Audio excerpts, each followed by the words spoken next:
Assalamualaikum warahmatullahi wabarakatuh. Anak-anakku sekalian, siswa kelas 6 yang saya cintai dan saya banggakan. Baik, hari ini kita akan mempelajari pelajaran lanjutan kita yang awalnya kita bertemu di kelas, dan karena ada sebab corona dan musibah yang mewabah pada saat ini, akhirnya kita belajar di rumah masing-masing. Walaupun belajar di rumah masing-masing, tetap kita bisa melakukan komunikasi yang tentunya komunikasi dan pembelajaran kita lakukan melalui online. Oke, anak-anakku sekalian, kita lanjutkan pelajaran kita, yaitu pelajaran fikih. Kita masuk pada bab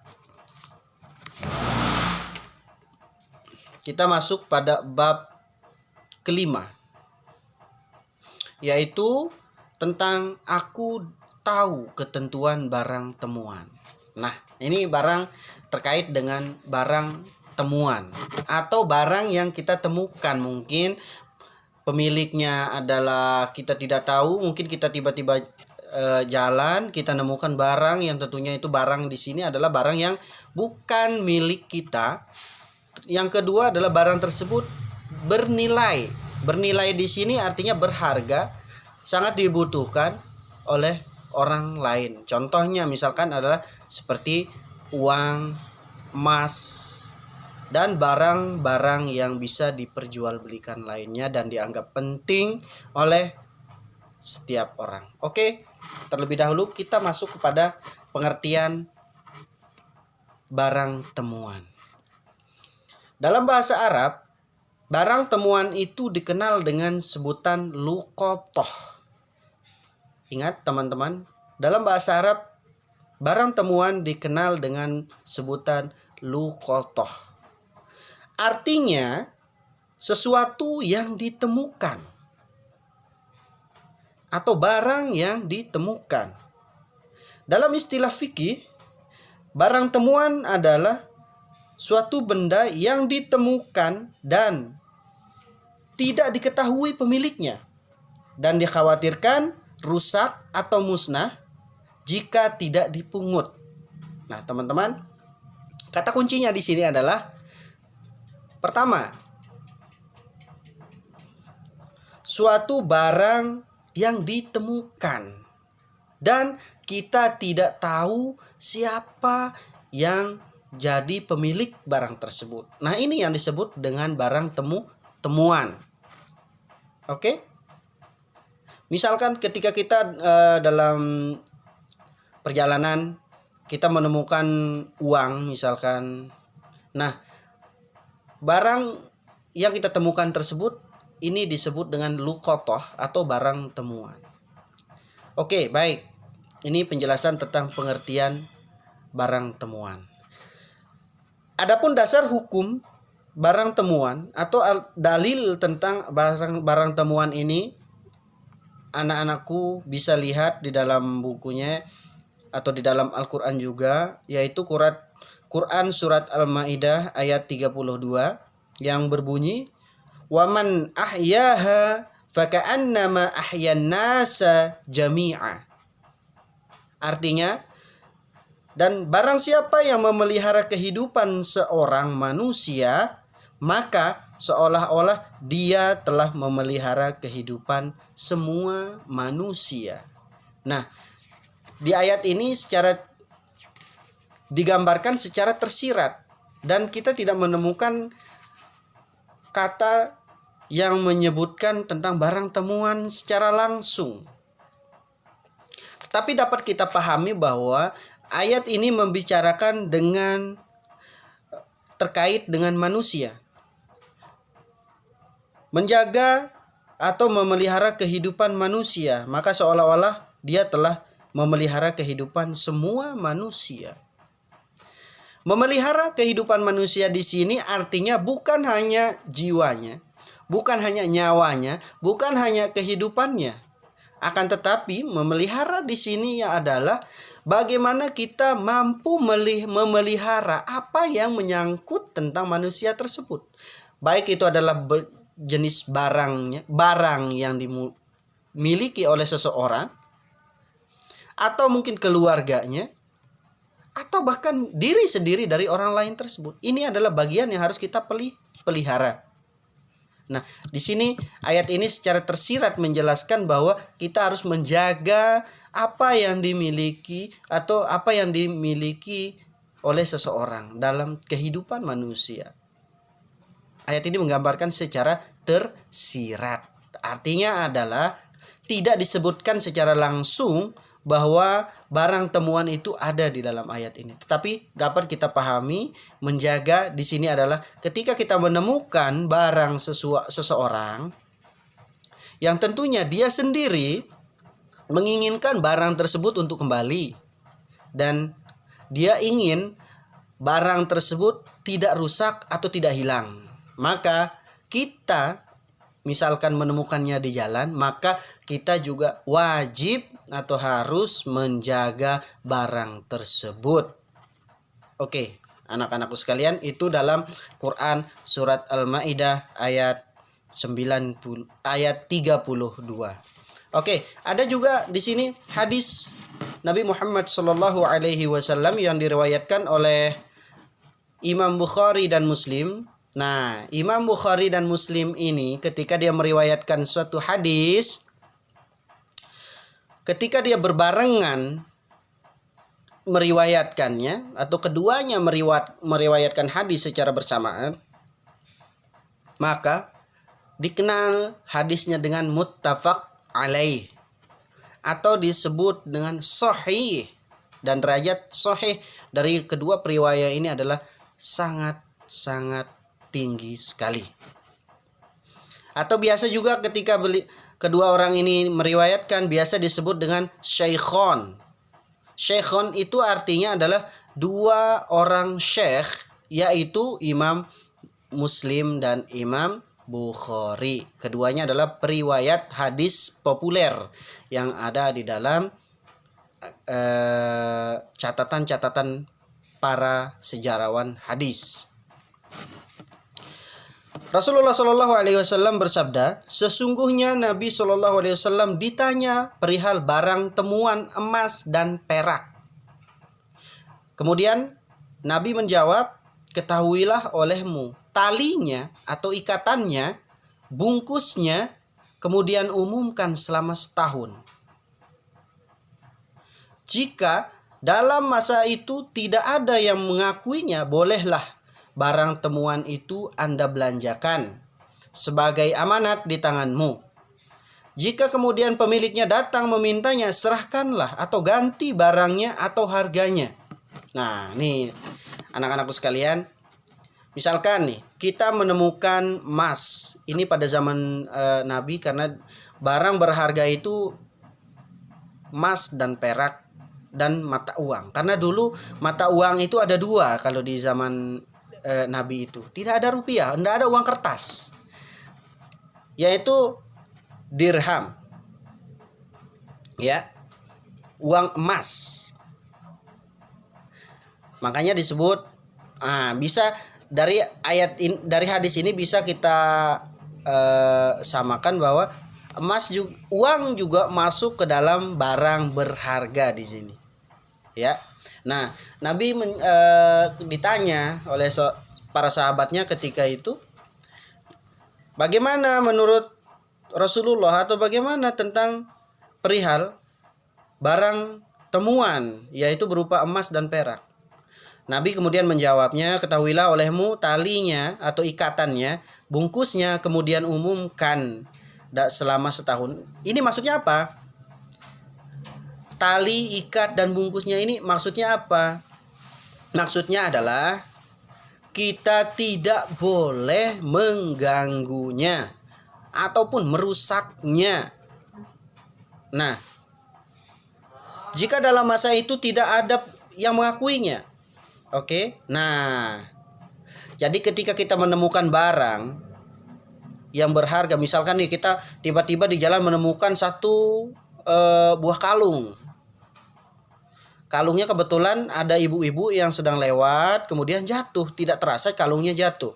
Nah, kemudian ada orang yang menemukannya. Setelah dia mencari, ternyata dia tidak menemukan orang yang memilikinya dan tidak juga mengakuinya. Nah, langkah apa yang perlu diambil oleh orang yang menemukannya? Yang pertama, infokan atau beritakan, umumkannya. Nah, kalau sekarang mungkin media banyak, bisa kita umumkan via medsos atau mungkin kita bisa umumkan lewat speaker dan lain sebagainya. Kita umumkan bahwa misalkan saya menemukan sebuah kalung dengan berat 5 gram atau 10 gram misalkan, umumkan saya menemukan kalung 10 gram di tempat ini. Siapa yang menjadi pemiliknya? Jika ada orang yang memilikinya, mohon menghubungi saya, misalkan. Begitu caranya. Jangan langsung barang temuan nemu kalung orang kemudian langsung disembunyikan, langsung dijual. Ah, ini tidak benar. Ini nggak baik dan nggak sesuai dengan ajaran agama. Itu pertama. Nah, kemudian bagaimana ketika barang tersebut kita sudah umumkan, kita sudah beritahukan kepada orang, ternyata pemiliknya tidak juga ada yang datang menemui kita. Maka yang kedua adalah simpan dulu barang ini selama 1 tahun.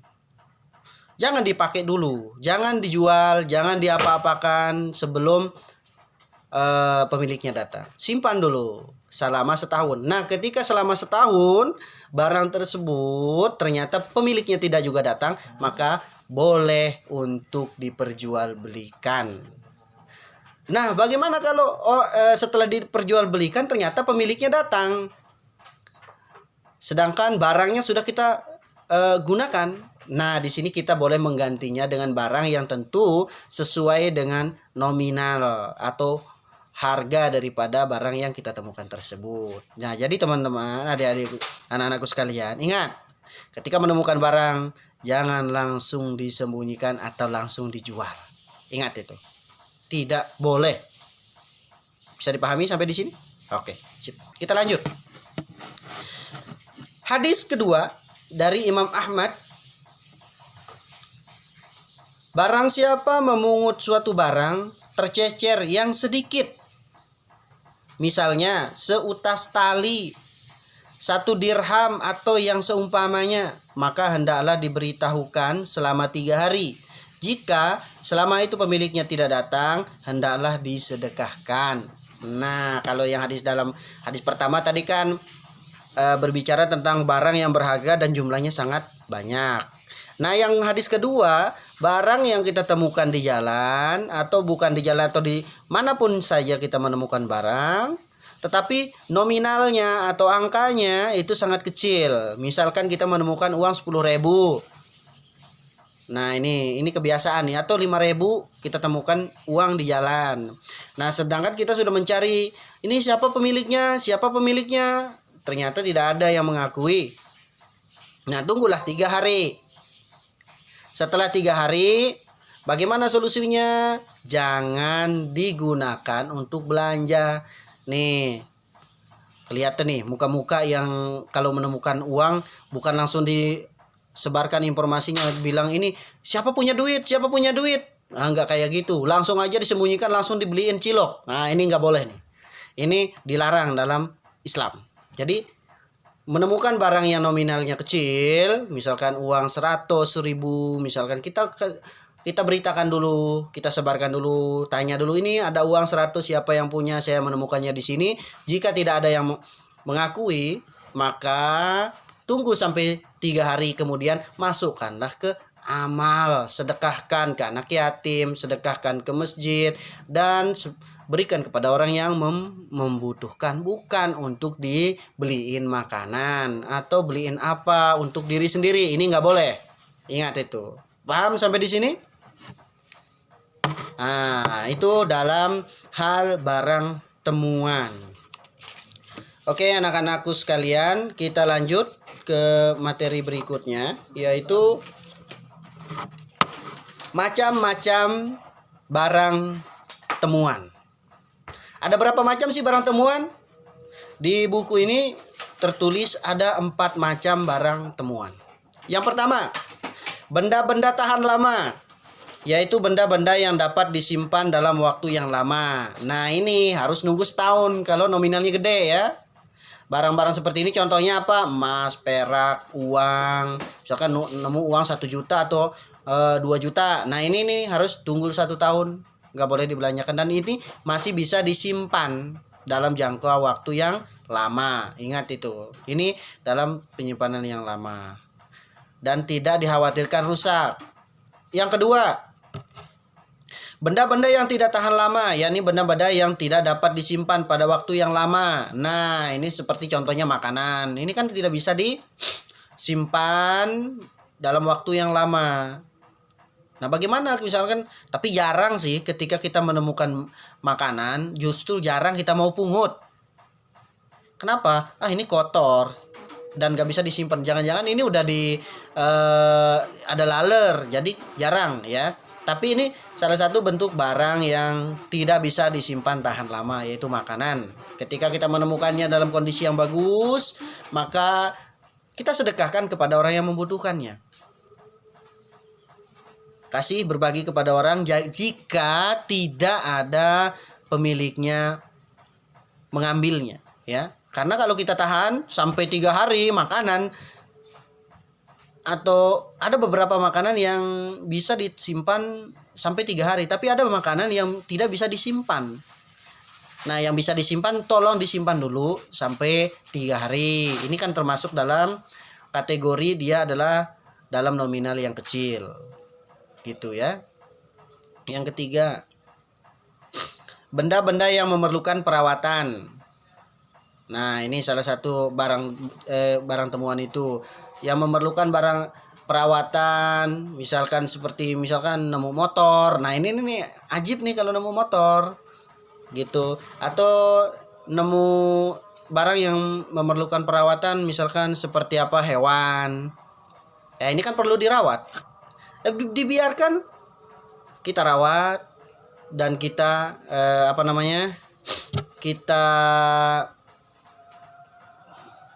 kita jaga ya. Itu yang barang yang bisa dirawat. Yang keempat yaitu benda-benda yang memerlukan pemeliharaan. Ya, ini yang keempat dan ketiga ini sebenarnya adalah mirip ya. Benda-benda yang memerlukan pemeliharaan seperti binatang. Kalau yang nomor 3 itu lebih luas, bukan hanya binatang tapi benda. Misalkan benda-benda yang memerlukan dipelihara atau diperawatan, misalkan kita nemukan baju, misalkan ini kan perlu dirawat, dicuci, dijaga dan lain-lainnya. Nah, ini kayak TV, misalkan kita nemu TV, tiba-tiba TV orang nih rusak, kita belum rusak, kita ini kan harus dirawat, harus dibersihkan dan lain-lainnya. Ini untuk yang nomor 3 itu lebih luas, bisa barang, bisa juga binatang. Tapi nomor 3 itu lebih cenderung kepada hewan ya, hewan peliharaan. Misalkan ada yang nemu ayam, jangan disembelih, dirawat, dijaga. Kalau tidak ada yang mengakuinya. Begitu anak-anakku sekalian. Oke, materi kita untuk pertemuan pertama ini kita cukupkan sampai di sini dulu. Nanti kita akan lanjutkan pada pertemuan berikutnya, yaitu tentang rukun dan syarat barang temuan. Ini kita akan lanjutkan pada pertemuan-pertemuan berikutnya. Oke. Baik. Sampai di sini pelajaran kita. Nah, tugas. Nah, ini tugasnya. Tugasnya simple. Pertama, buat rangkuman pendek. Ingat, rangkuman pendek. Cukup mungkin 1 halaman. Itu paling banyak. Buat rangkuman ini yang pertama adalah pengertian barang temuan atau lukatoh. Yang kedua, simpulkan atau rangkum inti sari daripada hadis yang diriwayatkan oleh Imam Bukhari dan Muslim. Yang kedua, apa inti sari dari hadis yang diriwayatkan oleh Imam Ahmad, dan inti sari yang saya sudah jelaskan tadi dari ayat Al-Quran surat Al-Maidah ayat 32. Buat rangkumannya dan kirim melalui WhatsApp. Oke, kirim ke nomor Bapak dan kalian sudah tahu nomor Bapak itu. Oke, itu tugasnya, rangkuman tentang satu pengertian, yang kedua tentang hadis, intisarinya kalau hadis ya dan ayat ya. Itu saja adik-adikku sekalian, tugas dan pelajaran kita pada hari ini. Saya ucapkan selamat belajar dan jangan lupa subscribe, like dan share agar teman-teman kalian atau keluarga kalian bisa mengambil manfaat dari pelajaran kita. Bukan hanya kalian yang dapat pengetahuan, tetapi kalian juga bisa memberikan pengetahuan kepada orang lain melalui share dan subscribe. Tentu harus subscribe channel YouTube ini. Oke, terima kasih. Assalamualaikum warahmatullahi wabarakatuh.